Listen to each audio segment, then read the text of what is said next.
Oi, coisa linda! Seja muito bem-vinda a mais um episódio do podcast Maternidade Real. Sou Luana Machado, sou psicóloga clínica há 11 anos já atuando aí, ajudando tantas e tantas pessoas.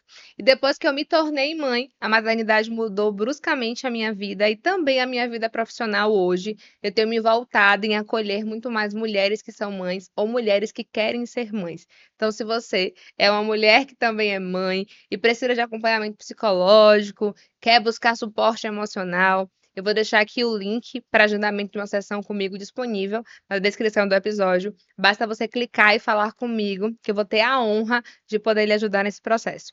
E hoje, no episódio de hoje, eu quero falar de um tema muito, muito, muito comum em nós que somos mães, que se chama culpa materna. Tanto que existe um ditado popular assim: nasce uma mãe, nasce uma culpa. E eu fico me questionando se nasce uma mãe, nasce uma culpa, ou se nasce uma mãe e fomos aprendendo a sentir culpa depois que nos tornamos mãe. E uma coisa que eu percebo muito é que a culpa, ela surge nos momentos que a gente menos imagina. Recentemente, eu participei de um congresso internacional de memórias intrauterinas. Já se tem comprovação científica hoje que a experiência intrauterina, ou seja, a nossa experiência enquanto feto na barriga lá da nossa mamãe, já tem relação com traumas, adoecimentos psicológicos, construção de personalidade, enfim, a experiência no útero já é comprovado que influencia em muitas coisas em nossas vidas. E depois que eu me tornei mãe, esse tema me interessa muito também, mas claro que enquanto psicóloga é um tema que agrega também na minha prática profissional. E aí eu resolvi participar desse congresso, toda empolgada, era um congresso online, era um sábado e um domingo o dia inteiro de aulas, só que eu não imaginava que a culpa ela ia sentar do meu lado e ia me perturbar o final de semana inteiro. E eu vou explicar por quê. Se você não sabe da minha história gestacional, eu te convido talvez a escutar outros episódios, mas eu vou pincelar um pouquinho aqui.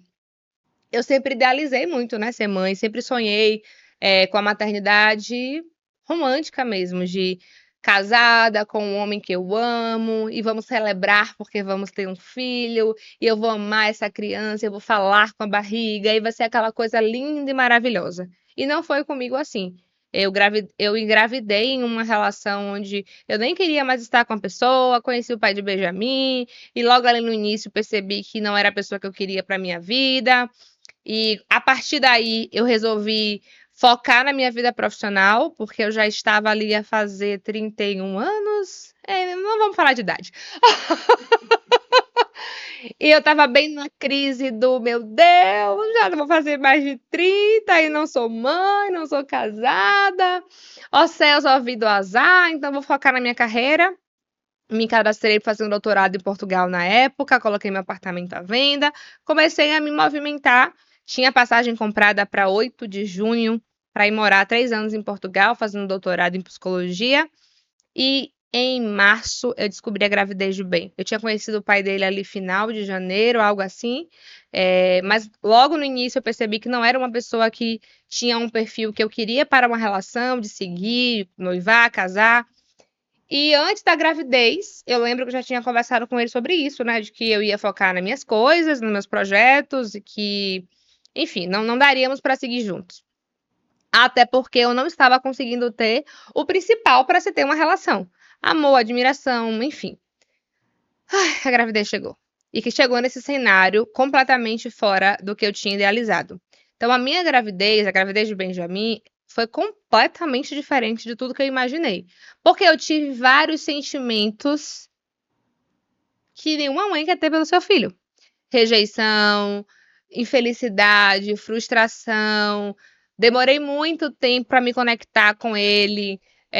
Lembro de muitas vezes chorar copiosamente, da barriga pular, assim, porque era um: me perdoe, meu filho, não é sobre você. Ah, mas eu não tô feliz. Fiquei com depressão gestacional. Não tomei remédio psiquiátrico na época, porque a psiquiatra que me acompanhava na época, uma grande amiga, inclusive, ela falou: Lua, vamos esperar aí até o 5º mês, que o feto está formado, etc. E era uma guerra, porque a minha obstetra falava: não, vamos tomar sim, você precisa estar bem. E a psiquiatra: não, vamos esperar. E aí tinha também uma questão hormonal, porque eu não tenho a tireoide, então eu fiquei com hipotireoidismo. Eu vomitei até o dia do parto, tive hiperêmese gravídica, ou seja, o meu maior sonho foi o meu pior pesadelo da minha vida. E aí, neste congresso, ah, me lembrei de tudo isso. Né? Foi psiquiatra, psicólogos, biólogos, médicos falando sobre os estudos, de que depressão gestacional influencia na criança se sentir rejeitada. Minha gente, eu me senti péssima. Eu comecei a assistir o congresso e querer chorar, e ficar triste, e ficar angustiada, e começar a me questionar, meu Deus do céu, eu acabei com a vida do meu filho, ai meu Deus, Benjamin vai crescer, enfim, várias questões. Mandei uma mensagem em pleno sábado para minha psicóloga, socorro, preciso de ajuda, e aí mandei um texto para ela, e assim, a mensagem dela me consolou muito, né, de que Luana, lembre-se de que isso aí são estudos, são dados, mas que isso também não é determinante, que tudo que você tem feito por Benjamin mostra o quanto você o ama, o quanto você tem feito melhor enquanto mãe. O que aconteceu lá no útero não tem como mudar, foi o que tinha que ser. E eu acho que agora o maior movimento que você tem que ter é de se acolher, não de se julgar. Gente, eu nunca imaginava que a culpa ia chegar num dia que eu estava pagando para aprender um conteúdo profissional.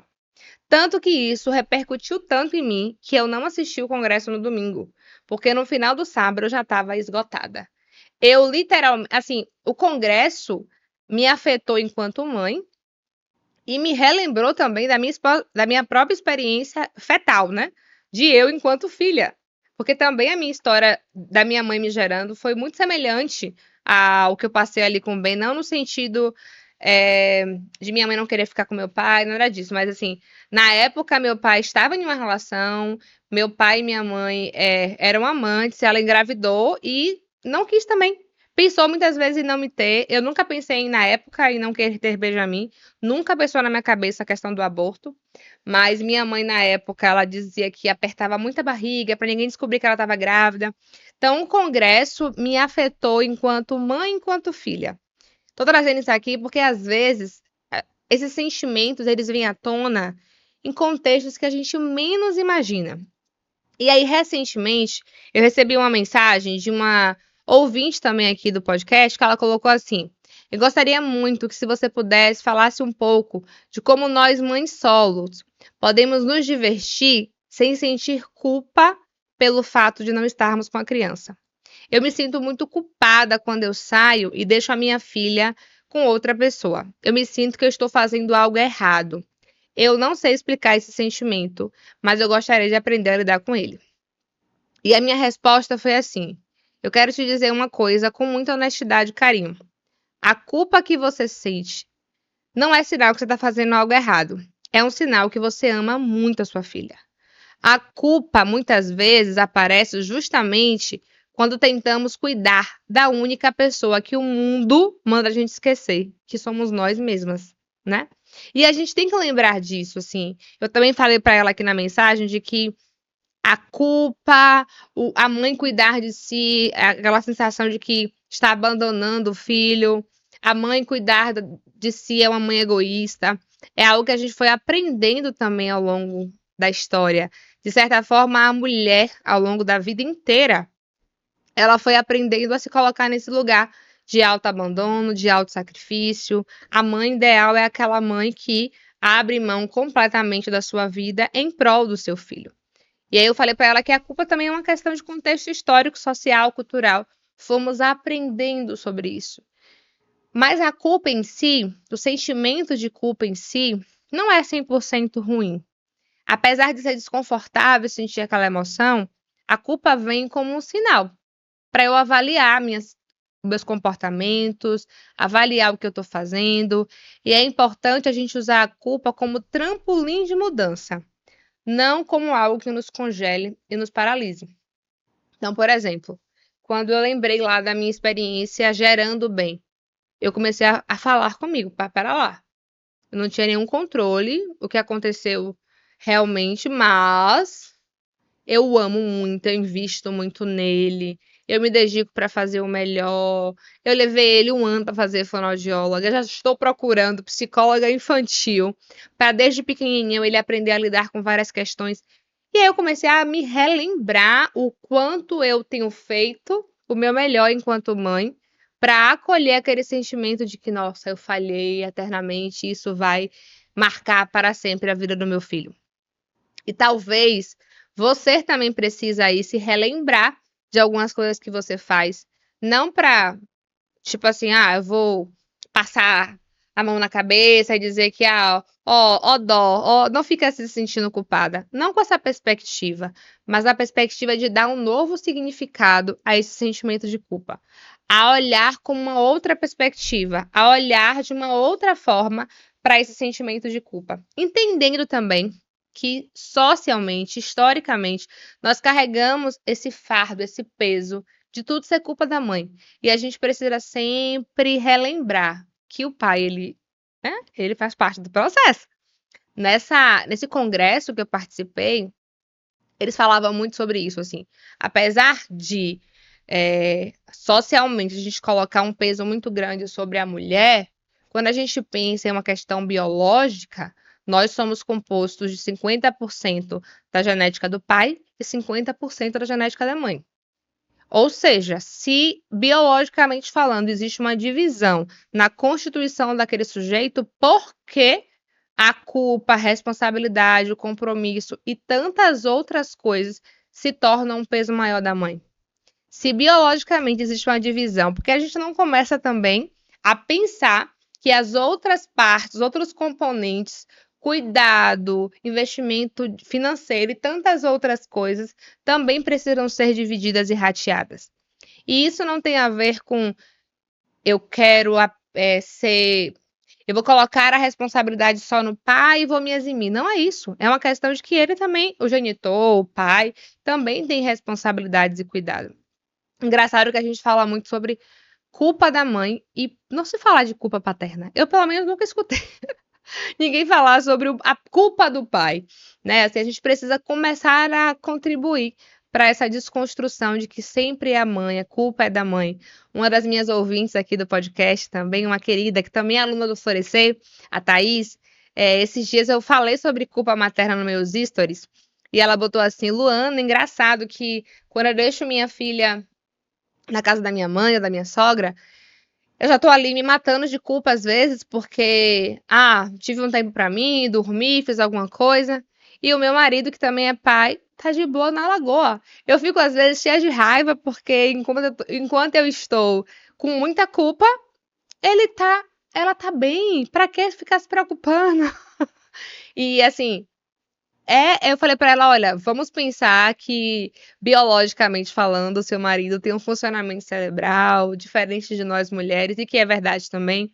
Vários estudos trazem que o processo de gerar e de se tornar mãe, o nosso cérebro passa por mudanças onde o foco, o olhar da mulher se volta muito para a criança, e que o homem não passa por esse processo organicamente falando, né?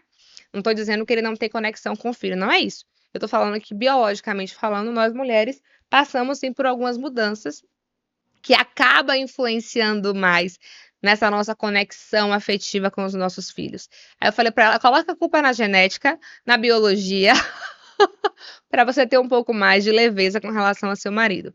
Mas enfim, eu trouxe um pouco a minha experiência, eu falei um pouco desse sentimento dessa ouvinte, para te trazer que a culpa, ela sempre aparece em momentos, às vezes, que a gente nem imagina, ela tá ali, mas nós precisamos acolher, lidar com ela, dar um novo significado para ela. Use a culpa como estímulo de mudança na sua maternidade, não como algo para te paralisar, não como algo para não te ajudar a crescer. Porque assim, eu estou sentindo culpa porque eu estou cuidando de mim, eu estou sentindo culpa porque eu estou investindo em mim. Se você não estiver bem, se você não cuidar de você, como é que você vai continuar cuidando do seu filho? Então, isso é extremamente importante. Ele precisa de uma mãe bem, uma mãe saudável, uma mãe feliz. Porque, inclusive, isso foi uma das coisas que eu aprendi muito lá, né, nesse congresso também. Apesar de ter me gerado vários insights que me trouxeram lembranças de culpa, mas também me reforçaram muita coisa.